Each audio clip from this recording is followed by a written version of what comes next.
Hello everybody, welcome to WhatCulture Gaming. I'm Scott, joined by Josh. Hello Scott. Josh, my friend, the Wolverine game's getting a bit more detail. Seems like it's not going to be coming for quite some time, but get into whatever you know. Scott Aylford, Jeff Grubb has been on his podcast. He's been talking about what he knows about the Wolverine game, and there's a surprising amount. There's a lot about the tone, about the setting, about the story, about some gameplay details, and I'm going to relay them all to you right now because they are delicious. The first and most interesting one, in my opinion, is that they're apparently aiming for a hard R rating or a mature tone in terms of video game language, which means we will hopefully be seeing Wolverine cutting fools up, dismemberments, decapitations, every good thing that begins with D will hopefully be in this game. The thing is, like, they have such a direct comparison to the Wolverine Origins game. I feel like that sets such a high bar and was so attached to a terrible movie that a lot of people don't necessarily think of that much. Like, if you think of Wolverine video games, there's only really that and the X2 Wolverine's Revenge game, which was brilliant. Mark Hamill doing Wolverine's voice. Yeah. You could kill like 4 dudes at once in that game. It was cool. But still, I feel like overall we've not really talked about Wolverine in the video game sense, but if we do, then you can lean on those games as like a comparison. I definitely do for the Origins game. I just wonder how much in the overall consciousness that game is even thought of, because the movie's so forgettable. Here's the thing, right? When Insomniac, who's obviously developing the Wolverine game, when they made Spider-Man, it felt to me like they looked at the previous Spider-Man games and took elements that they knew worked. Like, if you have played Insomniac's Spider-Man game, it's not far and away removed mechanically from what Beanox was doing with the Amazing Spider-Man games, or Shattered Dimensions, or even going back as far as Spider-Man 2 on the PlayStation. I'm sure they cited Spider-Man 2 at one point. It was like that was the satisfying swinging model, so they were going to try and do that again. 100%. So if I was them making a Wolverine game, I would look at how the character has been used in the past. I would look at X-Men Origins Wolverine, which a lot of people love. I mean, how many times do we talk about it on the channel in lists or in chatty faces or whatever over the years? Because whilst that is not a perfect game, it got the feeling of Wolverine right.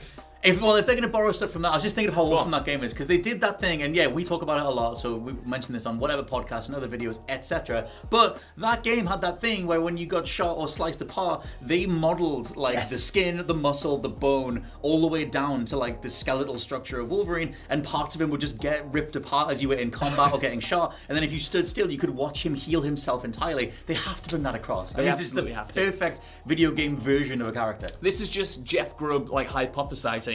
But he compares it to Star Wars Jedi Fallen Order. Yes. In that game, you know, I know you've said before that the lightsabers often don't feel like lightsabers in that game, especially when you're attacking stormtroopers. You know, you're kind of bouncing off them. You're not cutting stormtroopers in half. You're cutting some of the machines. You're cutting the machines in half, but because obviously Star Wars doesn't want to get a mature age rating, you're not like seeing decapitations or anything like that. Jeff Grubb's talking about how to him he expects, you know, a proper full hard R Wolverine who is going in there with like proper dismemberment, proper aggression in the combat, like the Wolverine game. And I fully echo what you were saying there. I want to see that healing factor utilized in game form, because that looked so sick in both senses of the words. But also so cool and very true to the character. I am very curious if you think about like mature PlayStation properties. Obviously, God of War, Last of Us, like games. Last of Us 2 especially really pushes gore. Like, it's not that God of War doesn't, but it's still in that framing of an over-the-top, almost fantasy-style approach to it. Whereas Last of Us is like, look at these actual people being actually dismembered. They're screaming in pain. They're writhing around.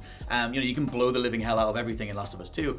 That idea of really delving into decapitations and all the gross stuff is very Mortal Kombat. Like, it depends how far they want to take this. But yeah, it depends how far like the average Marvel fan wants to see that stuff as well. Like, you know, how much do they want to steer into a depiction like this or something? And like how much they go down that, and whether PlayStation also will ever be like, that's a bit much actually.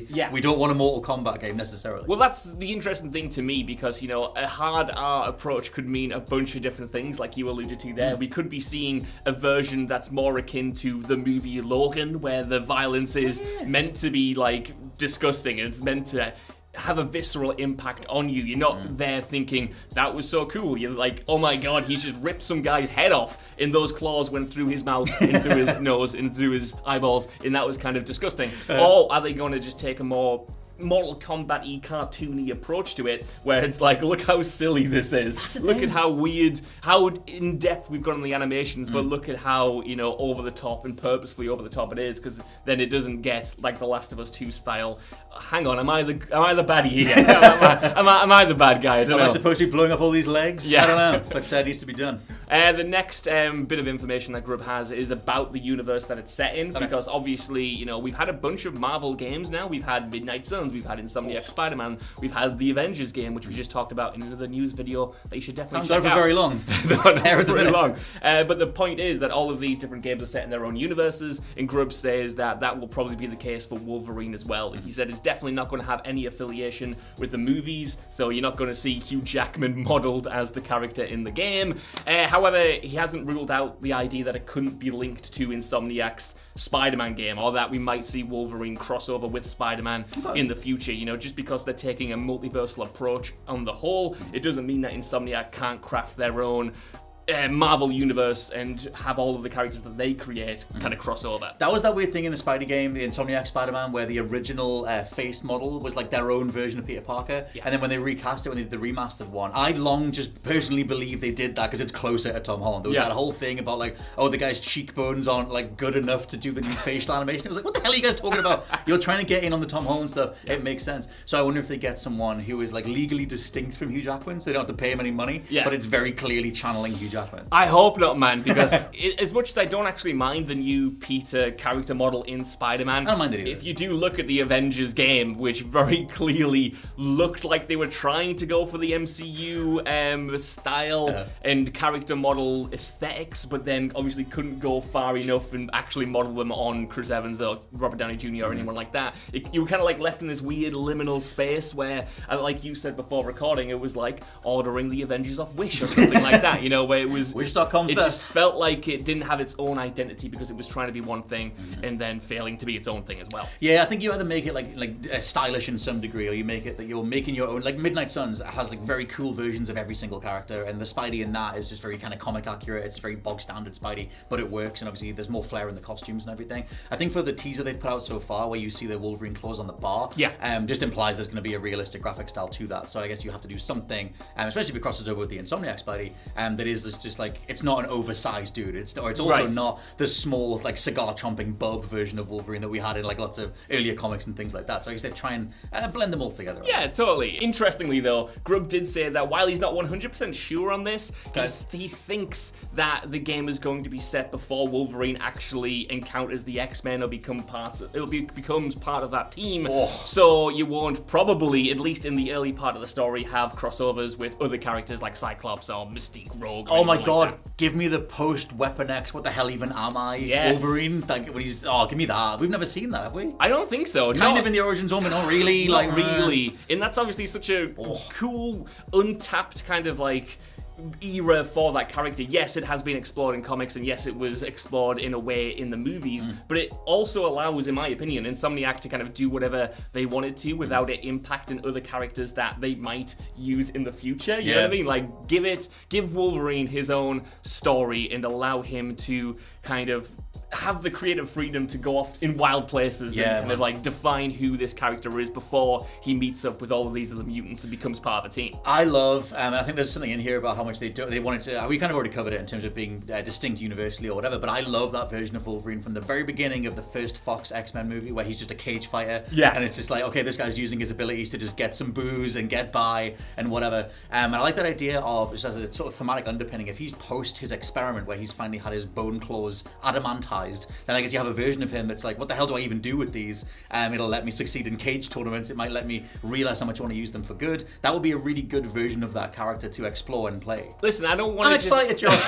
Good, I like this a lot. Please, me too. This is why I wanted to do this news video, because I thought these details sounded really good. I know. What I would want to see, and it's not just that I want to see, Insomniac rip off another game and another character, but man, there's so much of Kratos in Wolverine, you know what I mean? This older a guy who has seen so many wars, been in so many conflicts, and after the Weapon X program, he's got this amnesia. He's trying to figure out who he is. I like the idea of him potentially, not knowing who he is, discovering what he has done over the course of the game, maybe getting his memory back in full, then having to reckon the person he thinks he is right now with the person he has been. I just think there's a lot of dramatic depth there if you do want to go down a serious route with the character. I would make it so he's fully aware of everything. He comes out of the Weapon X thing just going like, I've lived a certain life to this point, and then now what do I do? I'm made even more into a literal weapon, and what do I do with that innate ability? I think that's what I would like. It's because I don't want another amnesiac storyline. No, that's a good point. It's done, I guess. Yeah, 100%. Speaking of God of War, though, yes. It's also mentioned that the game won't be open world, but like God of War or like Insomniac's own Ratchet and Clank, it'll be more of a wide linear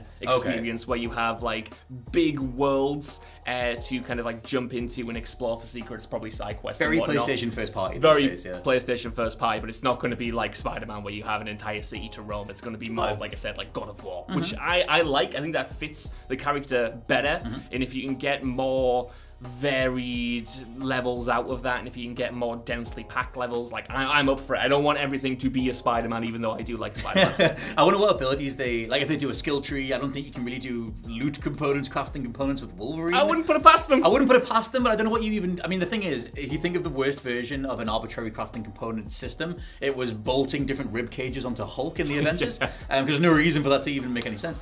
What do you do with Wolverine? Ooh, it's not quite a loot system, but I want to be able to, and this is just for me. Go on. I want to be able to customize the length DLC? of my claws. I wouldn't mind 1975 DLC as well, to be fair. Get that song pack in there. Yeah. Customize the length of the claws.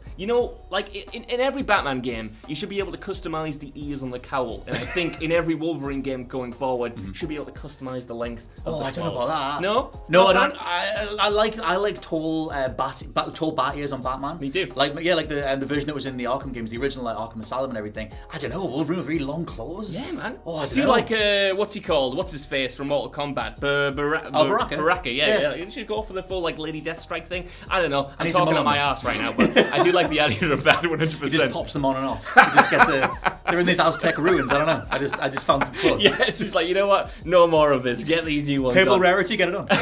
Even if it doesn't fit the story as well, I'm a sucker for the bone claws. Yeah. I want to see the bone claws in absolutely everything. Yep, Please, yep. Insomniac, let us use the bone claws. As a final thing, Grubb says that, again, he's heard kind of conflicting reports on this from his sources, but apparently Insomniac are flirting with the idea of a 2024 release date at the end of 2024, but it's most likely going to be at some point in 2025 because, of course, they have Spider-Man 2 to release this year, and then to, put the finishing touches on Wolverine in only a year is probably asking too much, especially with how just chaotic video game development could be. But even 2025, it's kind of earlier than I personally expected it. Right, okay. But, it might be too long for some people because it was announced, a good few years ago at this point. Yeah, I think it must be kind of fascinating for the meetings that they have to have in terms of like, okay, people really aren't that hot on the MCU anymore. It's not that strong as an overall talking point, but we do want to do all this Marvel stuff. People do also love Spider-Man, but we don't want to do too much stuff in our sort of Sony wing of Marvel, because obviously Morbius completely tanked as well.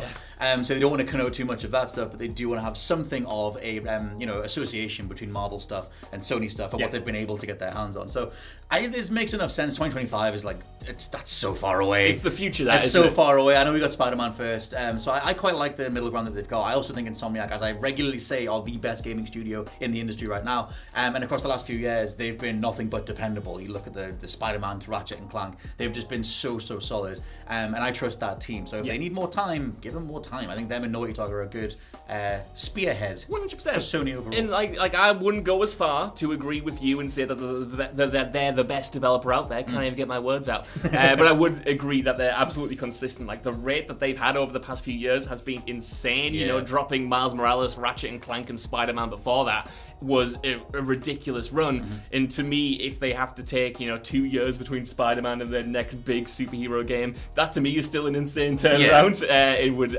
absolutely be worth the wait. In my opinion. Yeah. Well, as soon as they announced Wolverine, a lot of us kind of went, what? On top of Spider-Man 2? You just remastered Spider-Man as well, and then you've got Miles Morales. There is a hell of a lot going on over at Insomniac, but let us know what you think down in the comments below of the state of the Wolverine game. What do you want to see from it? What do you think of X2 Wolverine's Revenge, goddammit? And also, I've been Scott from WhatCulture.com. And I've been Josh from WhatCulture.com. We'll catch you next time. Bye-bye. Goodbye. I need to go play that game right now. Shing. That's all I got. Snicked is the word that I wanted. Not shing at all, my friend. Wolverine fan.